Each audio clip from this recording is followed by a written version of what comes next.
இந்த சட்டத்தை அத்துமீறுவது யார் என்றால் இந்த நாட்டினுடைய அரசியல் சாசன சட்டத்தை மீறுபவர்கள் யார் என்றால் அது பாபர் மசூதியாக இருக்கட்டும், திருப்பரங்குன்றமாக இருக்கட்டும், அத்துமீறுவது நீதிபதிகள் தான். இந்த நாட்டை பாதுகாக்கக்கூடிய அமைப்பு எதுனா அது நீதிமன்றங்கள்.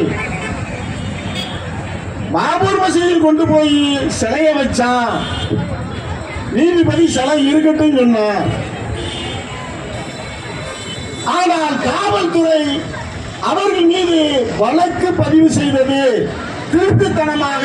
ஒரு சிறு கும்பல் அந்த பள்ளிவாசல்களில் போய் சிலைய வைத்தார்கள் என்று காவல்துறை எஃப்ஐஆர் பதிவு செய்தது. ஆனால் நீதிமன்றம் அது இருக்கட்டும், சிறிது காலம் கழித்து அது வழிபடட்டும், அது அப்படியே போய்கொண்டு இருந்து பெரும் திரளான பெரும் இந்துத்துவ கும்பல், RSS சங் பரிவார கும்பல் அதை உடைத்து தரமட்டம் ஆக்கியது. இதற்காக தான் 1991 அரசு, மத்திய அரசு ஒரு சட்டம், வழிபாட்டு உரிமை சட்டத்தை கொண்டு வந்தது. 1947 எந்த ஆலயங்கள், கோயில்கள், பள்ளிவாசல்கள் எப்படி இருந்ததோ அது அப்படியே இருக்க வேண்டும். இப்ப அந்த சட்டத்தையும் யார் மீறுவது என்றால் சந்திரசூட் என்று சொன்ன ஒரு உச்ச நீதிமன்ற தலைமை நீதிபதி அந்த சட்டத்தையும் மீறுகிறார். போய் தொல்பொருள் ஆய்வாளர்கள் அந்த பள்ளிக்குள்ள போய் நீங்க அதை ஆய்வு பண்ணலாம் சொன்னது எது? யாரு? அங்கேயும் நீதிமன்றங்கள் தான். ஆனா இந்த நாட்டில நீதிமன்றங்கள் மட்டும்தான் அரசியல் அமைப்பு சட்டத்தை மீறி இருக்கிறது, அத்துமீறி இருக்கிறது. இப்பொழுதும் 100 ஆண்டுகளுக்கு மேலாக இந்து பெருமக்கள், அன்புக்குரிய இந்து பெருமக்கள், ஒரு சிக்கந்தர் மலைன்னு சொல்லல, அது திருப்பரங்குன்றம் தான்.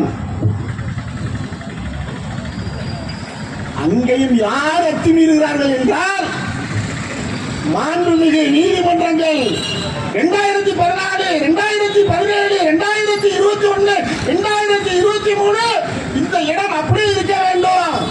இந்த இடத்துல அந்த அறநிலையம், அறநிலைய குழுக்கள் தீபம் ஏற்றி கொள்ளட்டும். இப்படி யார் மீறுகிறார் என்றால் RSS பயிற்சி பெற்ற நீதிபதி இதை அத்துமீறுகிறார், இந்த சட்டத்தை அத்துமீறுகிறார். இங்கே எங்களுடைய காவல்துறை சகோதரர்களையும் இந்த தமிழ்நாடு அரசையும் நாங்கள் பாராட்டுகிறோம்.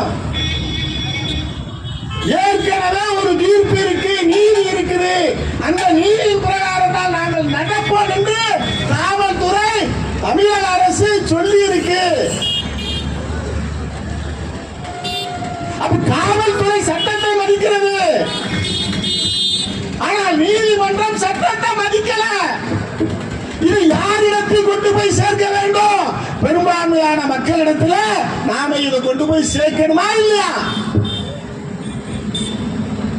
அப்போ பள்ளிகள் அனைத்தும் இன்னைக்கு போட்டிருக்கான் RSS லிஸ்ட்ல என்ன போட்டிருக்கானா, தமிழ்நாட்டில் திருச்சி, மதுரை இப்படி ஒரு 177 இடம் போட்டிருக்கான். இந்த 177 பள்ளிகளை இடிக்க வேண்டும், தரைமட்டமாக்க வேண்டும் அப்படின்னு போட்டிருக்கான் தமிழ்நாட்டில்.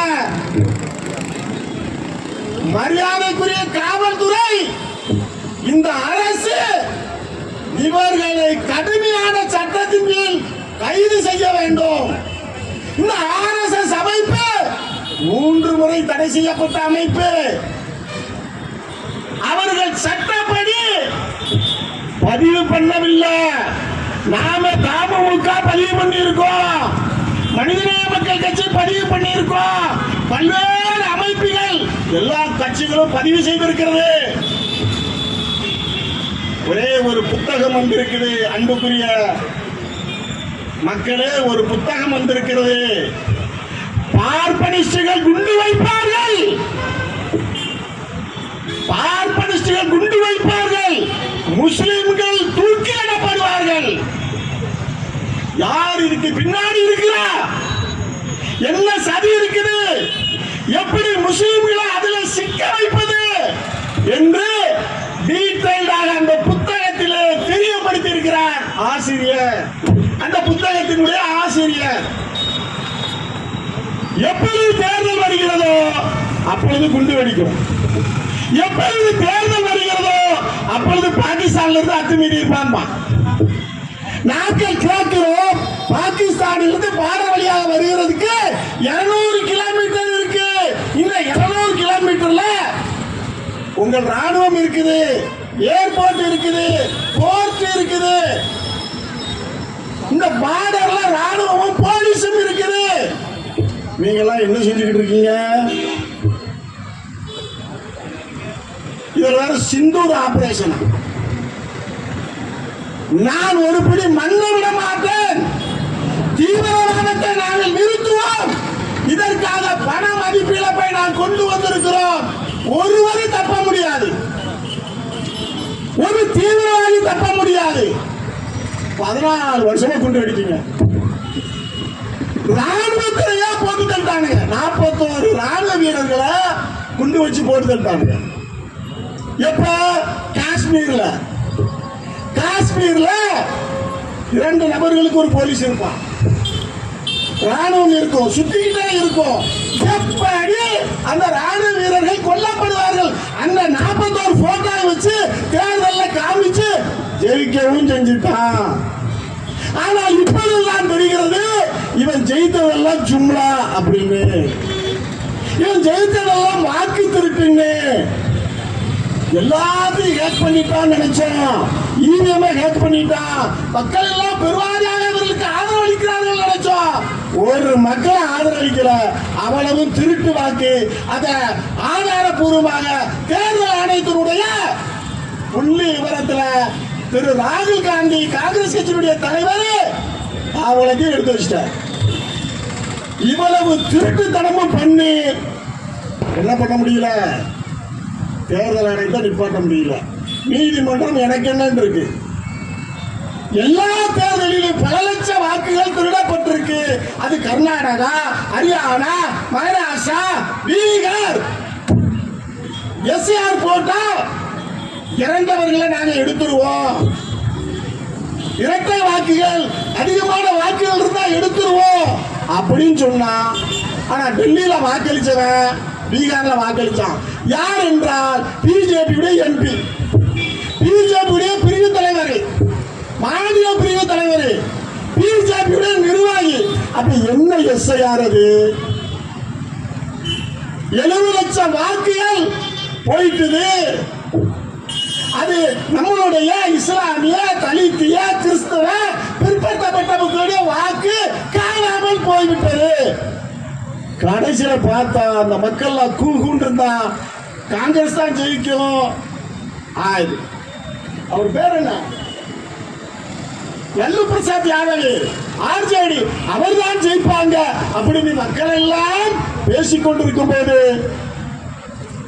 வெறும் 24 சீட்டு, அவ்வளவு தனி மெஜாரிட்டியில பிஜேபி வருகிறது என்றால் நாம வேடிக்கை பார்த்து கொண்டிருக்கலாமா? நான் கேட்பது அனைத்து சமுதாய மக்களையும் தான் கேட்கிறோம்.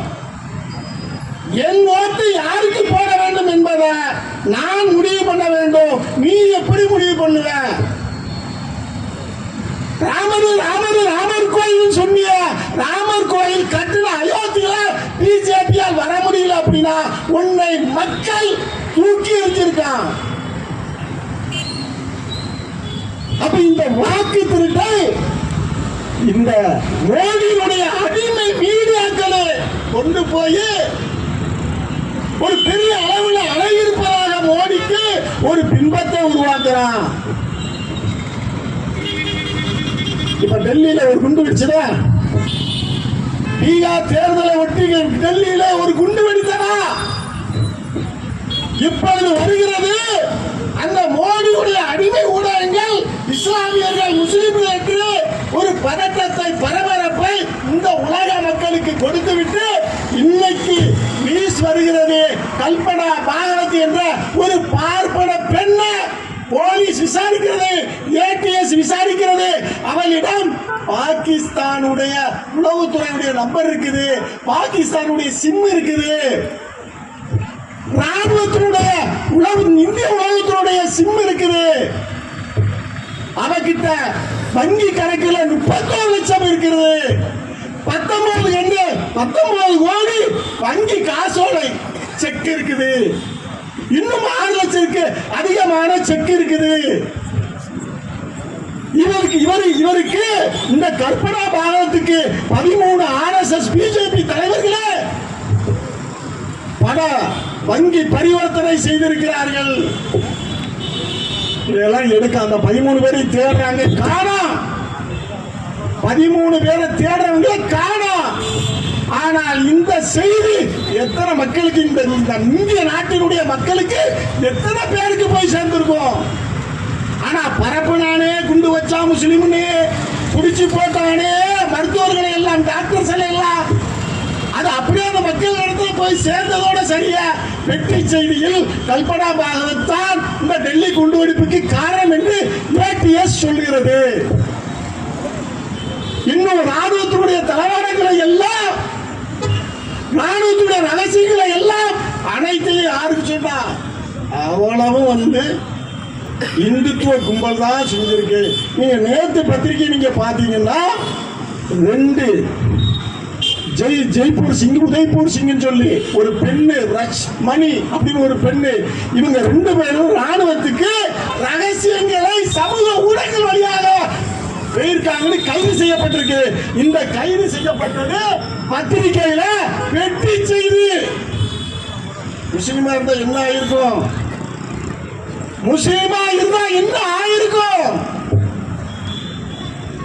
இது அனைத்து வகையான அனைத்து வன்முறைக்கும் RSS அந்த சங் பரிவார் கும்பல்களும் செஞ்சிருக்கு.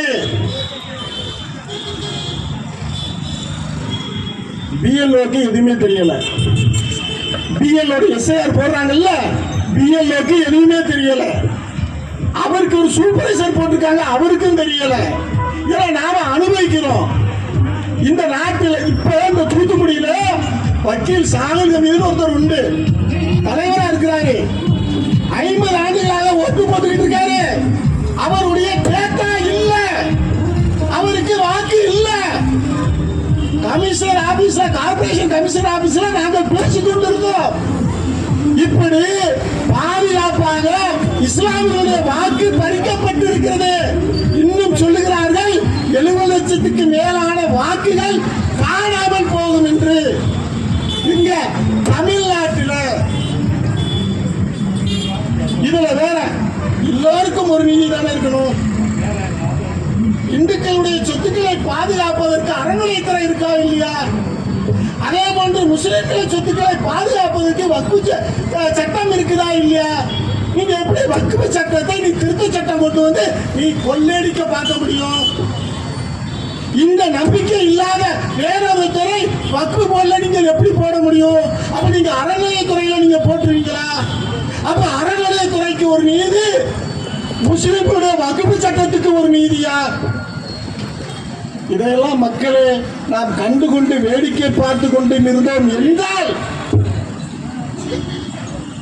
நாம் வீடற்றவர்களாக, நாடற்றவர்களாக, வட மாநிலங்களில் முழுவதுமாக நம்முடைய முஸ்லிம்கள் வீடு இடிக்கப்படுகிறது. யாரெல்லாம் மோடி வைத்து பேசுகிற சமூக ஆர்வலருடைய வீடுகள் இடிக்கப்படுகிறது. எல்லா நீதிமன்றமும் வேடிக்கை பார்த்து கொண்டிருக்கிறது. இதையெல்லாம் நாம் நிறுத்த வேண்டும் என்றால் மக்கள் புரட்சி தான் வேண்டும். இது மக்கள் புரட்சி, இந்திய மக்கள் புரட்சியாக இருக்க வேண்டும். அவன் ஈஸியா வாட்ஸ்அப்ல அப்படியே தட்டி விட்டுட்டு போயிடுவான், ஒரு பொய் செய்தியை போட்டு விட்டு போயிடுவான். அப்படித்தான் இந்த நாட்டு மக்களுக்கு அந்த பிஜேபியுடைய பொய் தொழிற்சாலையில் இருந்து ஒரு நாளைக்கு ஒரு நபருக்கு 100க்கும் மேற்பட்ட செய்திகள் வாட்ஸ்அப்ல வருது, சமூக வலைதளங்கள்ல வருது. ஆனால் அப்படி இருந்தும் கூட இந்து மக்கள், இந்து பெரும்பான்மை நம்ம அன்பு சகோதரர்கள் சகோதரிகள் அந்த அளவுக்கு அளவுக்கு மோடியை ஆதரிக்கவில்லை. இந்த ஊடகங்கள், இந்த மோடியினுடைய அடிமை ஊடகங்கள் மட்டும்தான் மோடி ஆதரிக்குது. ஆகவே இந்த அரசு முஸ்லிம்கள் மீதான வன்முறையை கைவிட வேண்டும், பள்ளிவாசல்களை பாதுகாக்க வேண்டும், இந்த நாட்டினுடைய மக்களின் மானங்களை மரியாதைகளை பாதுகாக்க வேண்டும். இது அனைத்தையும் இந்த நாட்டினுடைய அரசு நீதிமன்றங்கள் பாதுகாக்க வேண்டும். யாரெல்லாம் நீதிமன்றத்தை அத்துமீறுகிறார்களோ அது எவ்வளவு பெரிய ஆளாக இருக்கட்டும், அவர்கள் மீது நடவடிக்கை எடுக்கப்படும் என்ற ஒரு சட்டம் இயற்ற வேண்டும். அது நீதிபதியாக இருக்கட்டும், ஜனாதிபதியாக இருக்கட்டும், கவர்னராக இருக்கட்டும்.